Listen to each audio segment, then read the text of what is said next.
নমস্কার। আজ ডায়েরির পাতাটা লিখতে শুরু করলাম ঠাকুর ঘর থেকে। সকালবেলা ঘরের কাজ সমস্ত কিছু শেষ করে তারপরে এলাম ঠাকুর ঘরে। আর আজ আমার জলখাবারে ছিল পোহা, মানে বাংলা ভাষায় চিড়ের পোলাও। সকাল থেকে বাড়ির কাজ, অফিসের কাজ এসব করে করে এখন অবশেষে আমার ব্রেকফাস্ট করার সময় হলো। আপনাদের সবাইকে সুপ্রভাত। আজ তো 11ই অগস্ট 2026। আশা করি আপনাদের সকালটা বেশ ভালোই কেটেছে, সুন্দরভাবে শুরু হয়েছে। তো আমাদের তো কালকে বাড়িতে পেস্ট কন্ট্রোল ছিল, সেই পেস্ট কন্ট্রোলিং শেষ করে তো আমি একটু বেরিয়েছিলাম, তারপরে তো পড়লাম বৃষ্টিতে। গতকালকের ডায়েরিতেই সেই কথা আমি লিপিবদ্ধ করেছি। তো আজকে বাড়িঘর সমস্ত ঠিক করে এখন সকাল থেকে অফিসের কাজটাও অনেকখানি সামলানো গেছে। তারপরে এখন ব্রেকফাস্ট করে আবার অফিসের কাজে লেগে পড়ব। তারপর আপনাদের সঙ্গে দেখা হচ্ছে। ততক্ষণ সবাই ভালো থাকুন। আজকে তো ব্রেকফাস্টে পোহা আছে, তবে এখানে আমি যেটা খাই সেটা করি, সেটা হচ্ছে চিড়ের ভাগটা খুব কম থাকে, সবজির ভাগটা বেশি থাকে। কারণ আমরা যারা ডায়াবেটিক তাদের পক্ষে যেমন চালটা খাওয়া উচিত নয়, তেমনি চালজাত যেসব জিনিসপত্র সেগুলোও খাওয়া উচিত নয়। তবে চিড়েটা চালের থেকে কম ক্ষতিকারক, কারণ চিড়ের মধ্যে প্রচুর পরিমাণে ফাইবার থাকে। কিন্তু চিড়েটাও খুব বেশি খাওয়া উচিত না। সেই জন্য যখন আমি পোহা বা এই জাতীয় কিছু খাই, তখন তার মধ্যে সবজির পরিমাণটা একটু বেশি করতে বলি, চিড়ের পরিমাণটা কম। সেইভাবে যদি আপনি খান তাহলে কিন্তু অ্যাজ এ ডায়াবেটিক আপনার কিন্তু ভালোই হবে। এটা একটা সুষম হেলদি জলখাবার।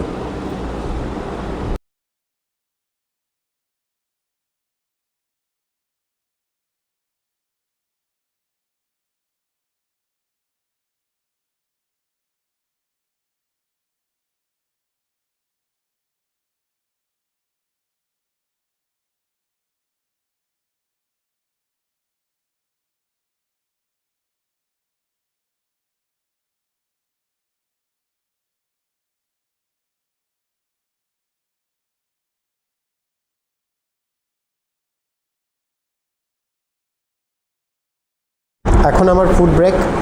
এখন প্রায় 1:45 বাজে। আজকে অনেকখানি দেরি হয়ে গেল।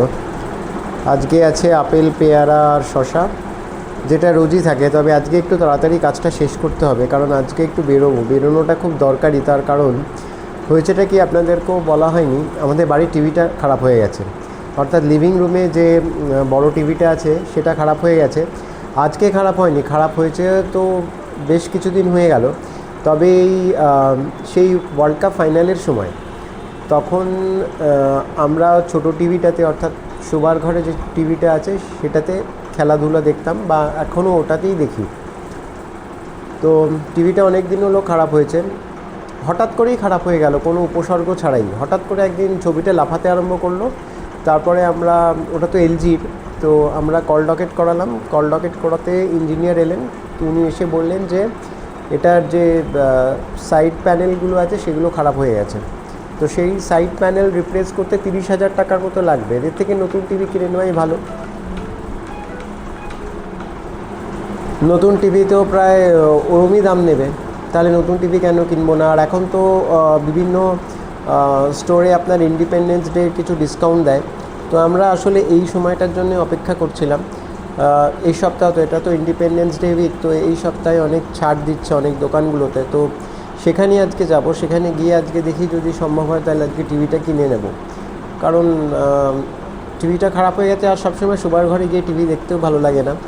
আসলে আমাদের অভ্যেস হয়ে গেছে, যা কিছু আমরা গল্প আড্ডা যাই করি না কেন সব এই লিভিং রুমেই হয় তো সন্ধেবেলা। আর শোবার ঘরে গিয়ে বসলেই মনে হয় যেন ঘুমিয়ে পড়ি। তো যাই হোক, এখন ফলমূল খেয়ে তারপরে একটু পরে ভাত খেতে বসবো। ভাত খেয়ে তারপরে কাজকর্ম শেষ করে, আজকে একটু তাড়াতাড়ি কাজ শেষ করার ইচ্ছে আছে। আজকে সেরকম কোনো মিটিংও এখন পর্যন্ত শিডিউল নেই, দেখা যাক কী হয়। তাহলে আজকে এখন রাখছি, আবার কথা হচ্ছে। करता रहूँगा। ये अपडेट मैं करता रहूँगा।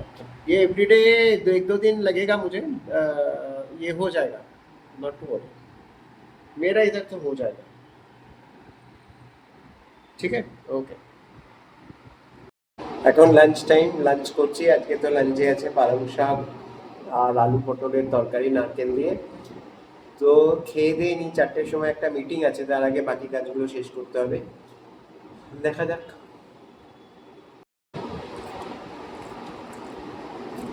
আপনাদের বাড়িতে যদি কেউ ডায়াবেটিক থেকে থাকে না, তাকে এই ব্রাউন রাইসটা অভ্যেস করাতে পারে। দামটা একটু বেশি পড়ে, কিন্তু ভাত খাওয়ার যে অপকারিতা, সেটার থেকে অন্তত উনি কিছুটা রিলিফ পাবেন। আর সবচেয়ে বড় কথা হচ্ছে যে এটা খেলে পরে না, মানে এর টেস্টটা কিন্তু বেশ ভালো।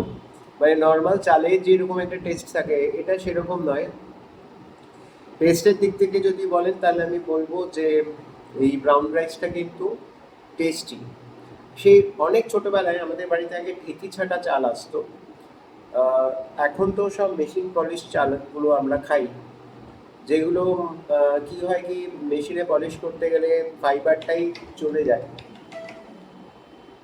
তো ঢেঁকি ছাটা চালের যে টেস্টটা, সেই টেস্টটা কিন্তু এই চালটাতে পাওয়া যায়। ঠিক আছে, পরে আবার কথা হচ্ছে।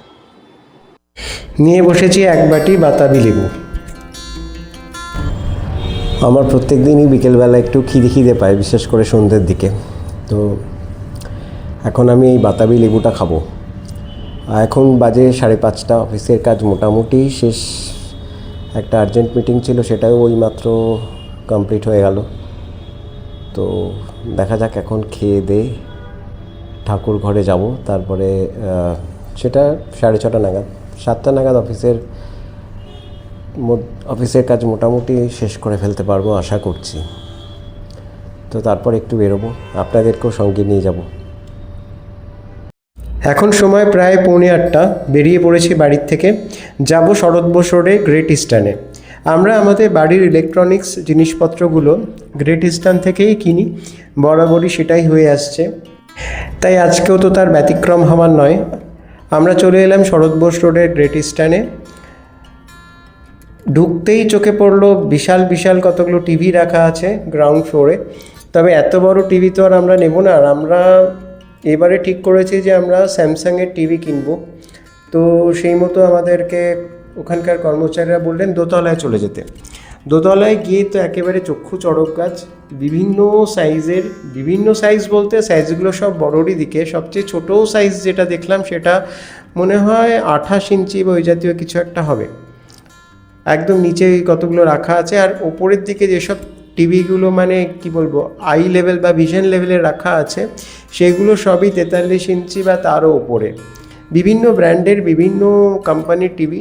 তবে আমি একজনের কাছ থেকে শুনেছিলাম যে এনারা যে কোম্পানির থেকে বেশি কমিশন পান সেই কোম্পানির টিভিগুলোকেই প্রমোট করার চেষ্টা করেন, বা সেইগুলোকেই একটা অ্যাট্রাকটিভ জায়গায় লাগিয়ে রাখেন, বা এমনভাবে অ্যাডজাস্ট করে রাখেন যেগুলো সহজেই ক্রেতাদের চোখে পড়ে।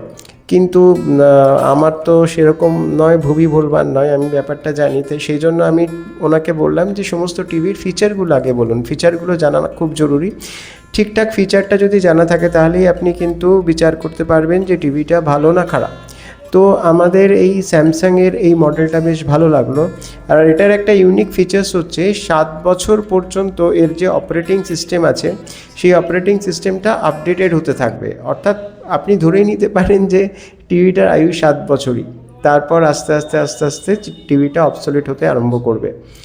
আমাদের যে এখনকার টিভিটা আছে সেটা 10 বছর টিকলো।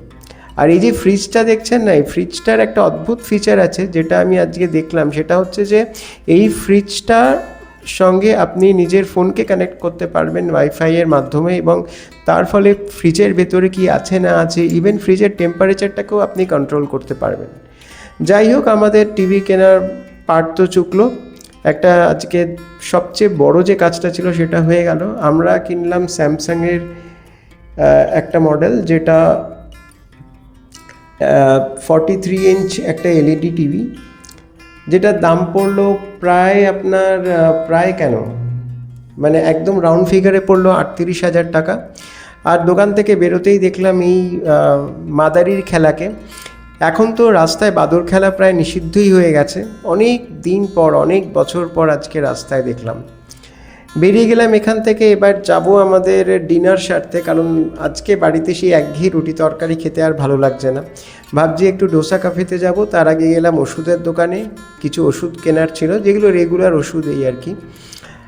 তারপর সাদার্ন এভিনিউর ভেতরকার রাস্তাগুলো দিয়ে ঘুরতে ঘুরতে হাজির হলাম ডোসা ক্যাফেতে। কিন্তু তার আগে দূর থেকে একটা মন্দির দেখতে পেলাম, মানে একটা প্যান্ডেল। ওখানে নিশ্চয়ই কিছুর পুজো হচ্ছে, চলুন আপনাদেরও গিয়ে দেখাই। আমি এর আগে দেখিনি এখানে এই সময় মা তারার পুজো হয় এবং মা তারাকে এরা বিপত্তারিণী রূপে পুজো করেন। অদ্ভুত মূর্তিটা, এই মূর্তি আমি আগে দেখিনি। বিপত্তারিণী চণ্ডীরই মূর্তি, কিন্তু সেটা মা তারার রূপে।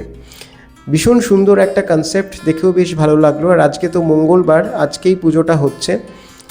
আর আমি জানি না আজকে অমাবস্যা কিনা। আর এই দেখুন কি সুন্দর মায়ের মূর্তিটা, ভীষণই সুন্দর দেখে। তো একেবারে মানে কি বলবো, আমি তো আপ্লুত হয়ে গেলাম। এত সুন্দর মা তারার মূর্তি আমি সত্যিই দেখিনি। তারাপীঠের কথা বাদ দিন, ওটা তো একদম একটা সাধন পীঠ, ওটা তো মা তারার আসল মন্দির। কিন্তু মা তারার এই ধরনের মূর্তি আমি সত্যি এর আগে দেখিনি। যাই হোক, মাকে প্রণাম করে চলে গেলাম ডোসা ক্যাফেতে, আমাদের সেই চিরপরিচিত ফুড জয়েন্ট। এখানে আজকে ডিনার সারতে হবে। অর্ডারও দিয়ে দিলাম। আমরা দিলাম প্রথমে একটা 30 ইডলি বলে একটাকে, মানে একটুখানি স্পাইসি ইডলি। এটা আমি এখানেই খেয়েছি প্রথমবার। তার আগে দেখেছিলাম কিন্তু সেই অর্থে খাইনি, কিন্তু এখানেই আমি এটা প্রথমবার খেয়েছি এবং খেতে অসাধারণ লেগেছিল। তো সেটা একটা অর্ডার করলাম, একটা ইডলি ফ্রাই অর্ডার করলাম, আর রাওয়া দোসা অর্ডার করলাম অনেক দিন বাদে। আর এই যে এটা হচ্ছে 30 ইডলি। এর সঙ্গে ইডলির সঙ্গে একটা ওপরে একটা স্পাইসেস দেওয়া থাকে, যেটা তো ভীষণই সুন্দর লাগে। তার সঙ্গে থাকে রেগুলার সাম্বার আর চাটনি। আমরা তো এখন জৈন সাম্বার নিচ্ছি, যেহেতু আমরা এখন পেঁয়াজ রসুন বর্জিত। আর ওটা হচ্ছে পাশে যেটা দেখছেন সেটা হচ্ছে ফ্রাইড ইডলি। সব শেষে পোস্ট ডিনার ড্রিঙ্ক হিসেবে ছিল ফিল্টার কফি। খেয়ে দিয়ে বাড়ি ফিরলাম। সবাই ভালো থাকুন, আবার দেখা হবে।